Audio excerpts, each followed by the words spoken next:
Welcome to SV6 news సమగ్ర సమాచార. Kuwait లో భారీ అగ్ని ప్రమాదం, 41 మంది దుర్మరణం. కువైట్ లోని మంగాఫ్ ప్రాంతంలో ఓ భవనంలోని కిచెన్ లో మంటలు చెలరేగాయి. మంటల్లో చిక్కుకొని కొందరు మృతి చెందగా మరికొందరు భయపడి భవనంపై నుండి దూకి మృతి చెందారు. ఈ ప్రమాదంలో 41 మంది ప్రాణాలు కోల్పోగా వీరిలో 7 భారతీయులు కూడా ఉన్నట్లు సమాచారం.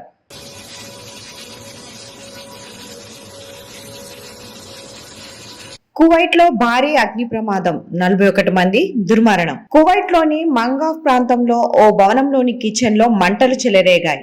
మంటల్లో చిక్కుకొని కొందరు మృతి చెందగా మరికొందరు భయపడి భవనంపై నుండి దూకి మృతి చెందారు.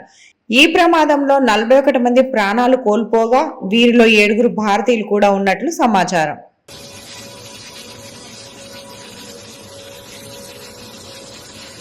కువైట్ లో భారీ అగ్ని ప్రమాదం, 41 మంది దుర్మరణం. కువైట్ లోని మంగాఫ్ ప్రాంతంలో ఓ భవనంలోని కిచెన్ లో మంటలు చెలరేగాయి. మంటల్లో చిక్కుకొని కొందరు మృతి చెందగా మరికొందరు భయపడి భవనంపై నుండి దూకి మృతి చెందారు. ఈ ప్రమాదంలో 41 మంది ప్రాణాలు కోల్పోగా వీరిలో 7 భారతీయులు కూడా ఉన్నట్లు సమాచారం. కువైట్ లో భారీ అగ్ని ప్రమాదం, 41 మంది దుర్మరణం. కువైట్ లోని మంగాఫ్ ప్రాంతంలో ఓ భవనంలోని కిచెన్ లో మంటలు చెలరేగాయి. మంటల్లో చిక్కుకొని కొందరు మృతి చెందగా మరికొందరు భయపడి భవనంపై నుండి దూకి మృతి చెందారు. ఈ ప్రమాదంలో 41 మంది ప్రాణాలు కోల్పోగా వీరిలో 7 భారతీయులు కూడా ఉన్నట్లు సమాచారం.